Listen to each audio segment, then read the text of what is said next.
ladies and gentlemen of the YouTube community.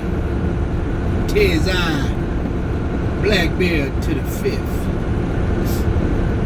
coming at you one more again, obviously from the truck.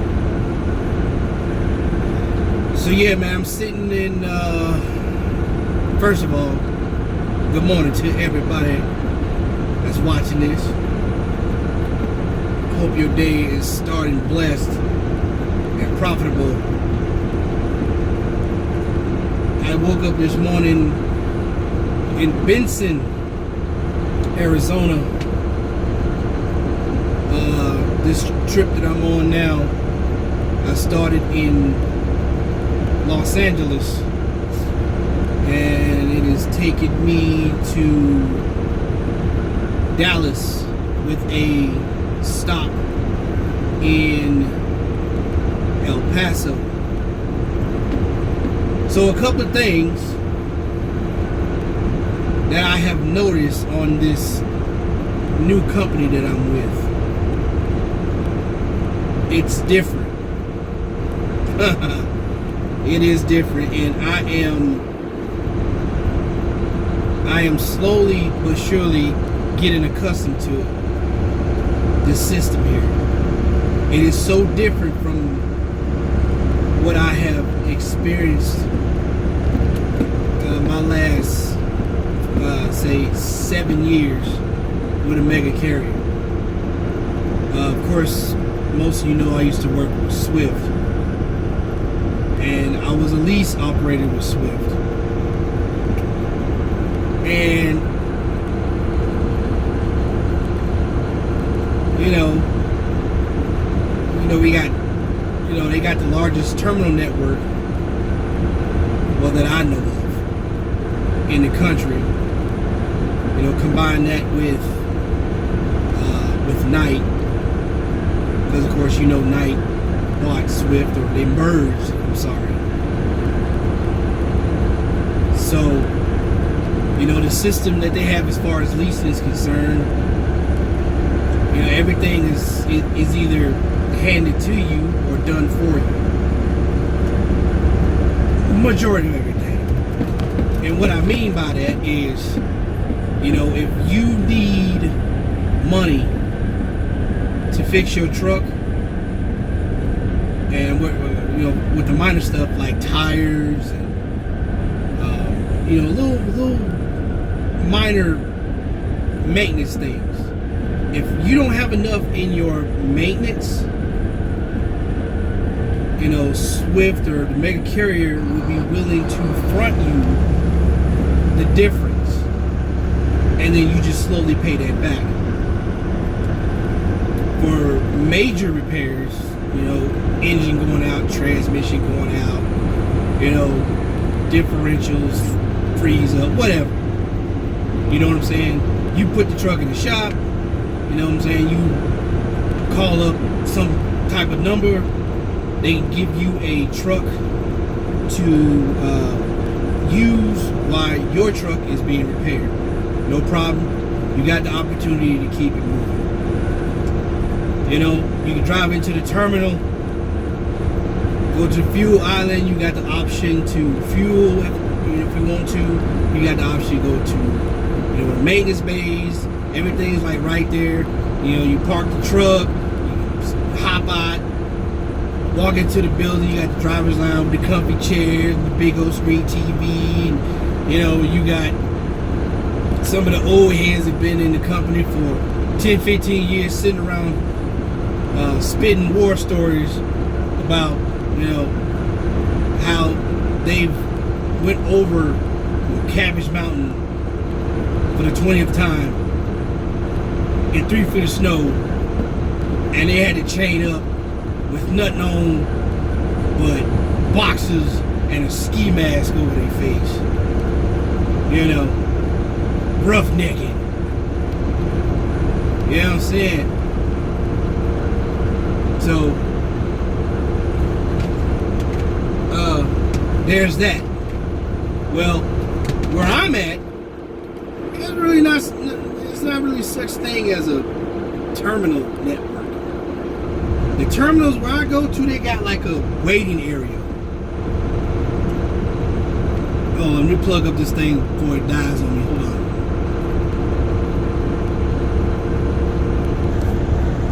Alright, here we go. The driver lounge is like a waiting area. They got like maybe a folding table, a couple of chairs, maybe a TV, maybe a coffee machine. But the terminals itself, or the locations, are either out of warehouses where they interchange loads. Like for instance, I'm out of the terminal in Dallas, so their terminal is a warehouse, like a warehouse that you would go to, you know, like Procter & Gamble type of warehouse. Pull up, bump the dock, they take your crap off of your trailer, put it in the middle of the room, and if they're gonna put something else on your trailer, it will come from that area, and then they'll put that on it for your next stop or whatever, and you keep it pushing. You know, or if that's the final destination, you just drop the trailer there. They get to when they get to it. You call in, get your load, you get your paperwork from that location, and you just hook up to a loaded trailer and keep it moving. And that's another thing as far as loads is concerned. I don't rock a Qualcomm, so there's no load information coming across a Qualcomm for me. I run the Rand McNally E-Log, okay, on a tablet. You know, this is my ELD. So there's no load information coming on that. Basically, for me to get a load, I need to make sure that I call them ahead of time to get a load. Now, yeah, you do that with mega carriers too, but with the outfit that I'm in, you have to do that because they're not checking you on a computer screen saying, okay, you know, Blackbeard's going to be here tomorrow at 9 o'clock. We have to make sure that, you know, we offer him a load. That don't happen here. If you want a load, you better open your damn mouth and ask for something. If not, you'll just sit there. There is no hand holding where I'm at. None. When they say that you are an owner-operator,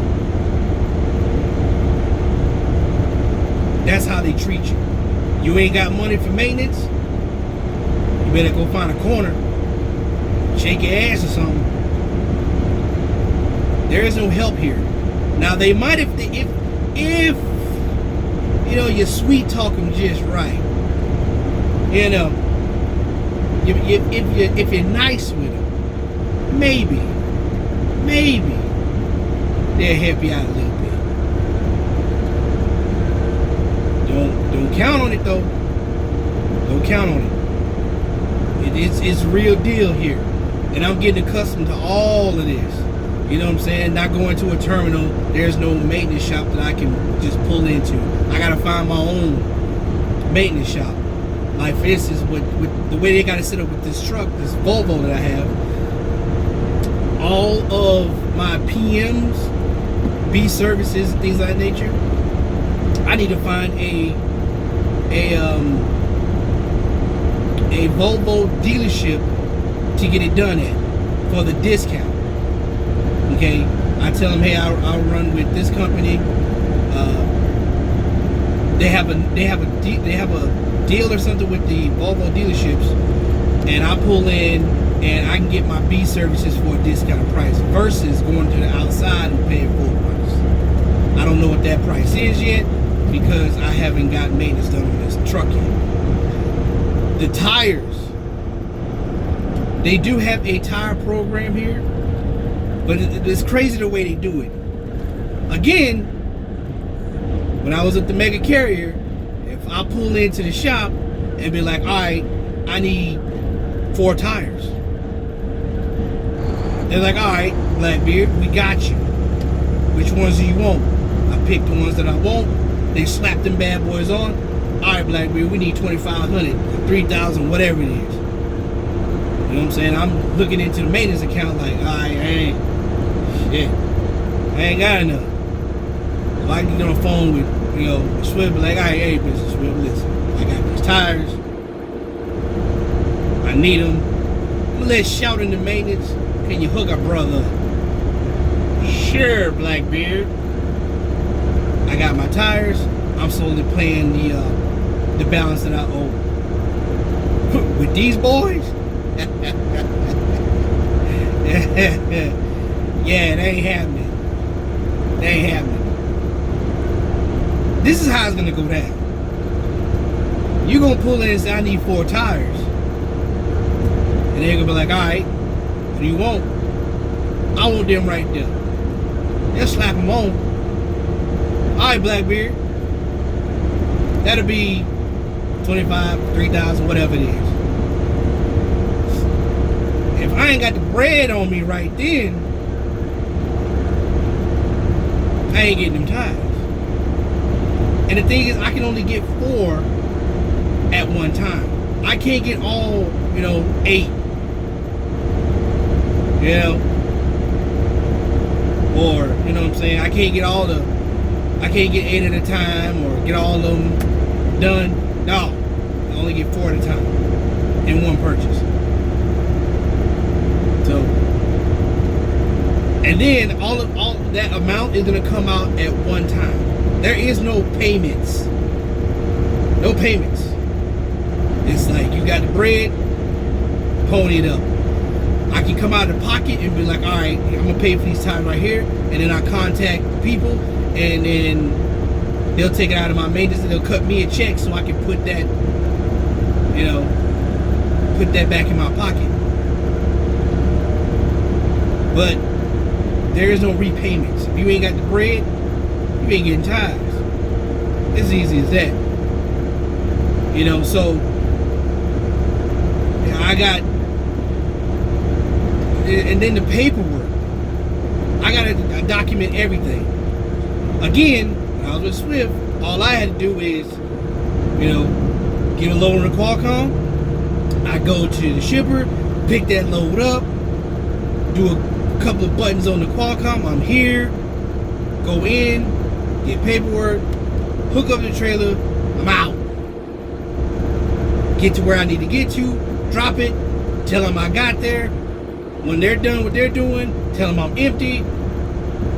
I can get another load possibly before I even get there, or right after I get there, I keep it moving. That don't happen here. That don't happen here.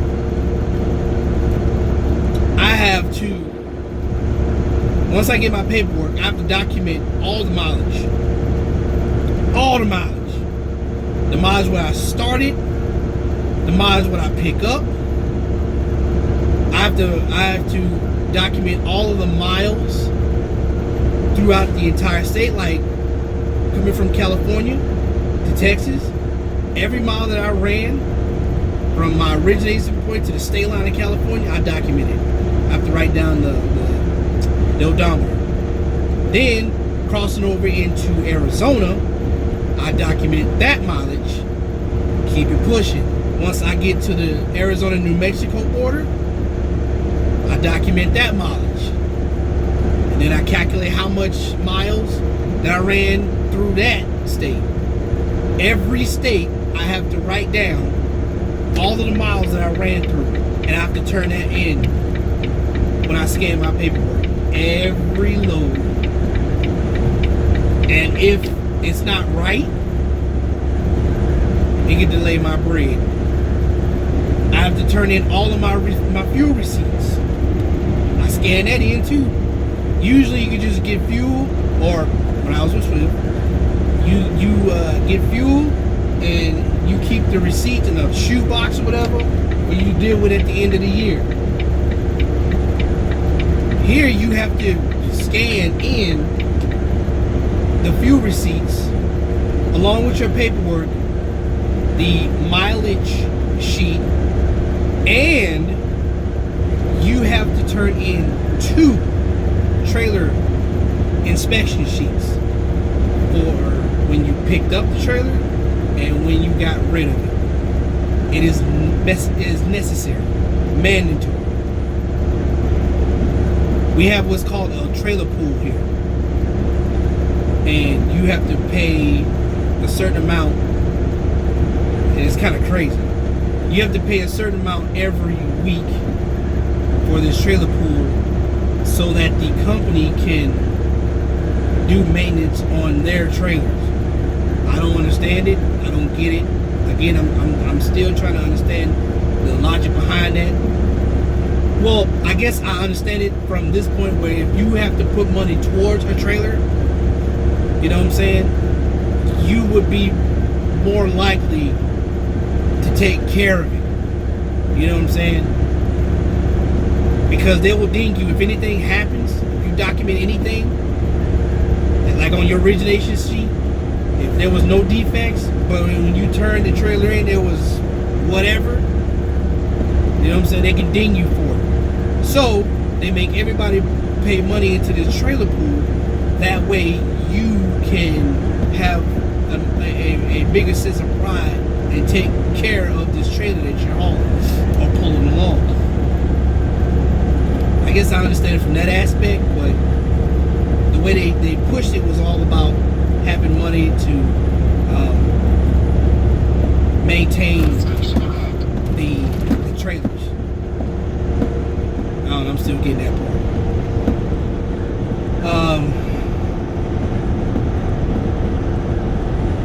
The Mega Carrier Swift, like if something happened with the trailer, I call road assistance or whatever, they will come out. They have the same thing here, but they have a contract with Ryder. Is it Ryder? Yeah, Ryder. And Ryder will come out and take care of the trailer tires or whatever have you. If something's wrong with the truck, your truck breaks down, you paying for the tow, you paying for wherever wherever it needs to get towed to, it's coming out your pocket. Repairs is coming out your pocket. And then they'll take it out of your maintenance later on. It's kind of weird. Like I said, I'm still trying to get the gist of everything. So yeah, man, it's a big learning curve for me. You know, I catch myself almost daily saying, when I was at Swift, we didn't have to do all this, because I was doing that big time in orientation. Because in orientation, they're like, yeah, you need to write this down, you need to submit this, and you got to call in for that, and you got to do this. And I'm like, dang, if I got to do all that, what the hell do you do? You know? Why I got to submit all this stuff? When I was at Swift, we had to do all that. You know what I'm saying? We just pull up, hook up, ride out. All this other stuff y'all supposed to do. Why am I doing your job? You know? They're like, you being an owner operator, right? Well, yeah. Well, if you talk to any owner operator, they do that themselves. Right? Alright. Okay. Well, if that's the mold, then damn it, I'll just learn to do it. You know?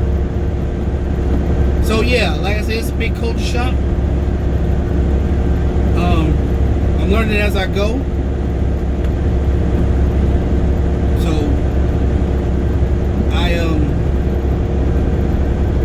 I'm hoping to get the grasp of this. I'm still, you learn every day. You're not gonna be totally. Yeah, trailer's missing its rear wheels. You're gonna learn something new every day because things change, policies change, rules change. Personnel come in and out. They change stuff. So, I'm just, like I said, I'm still trying to get the gist of the basics here. So, I'm gonna get up off this jump. I just thought I'd share that with y'all and everything.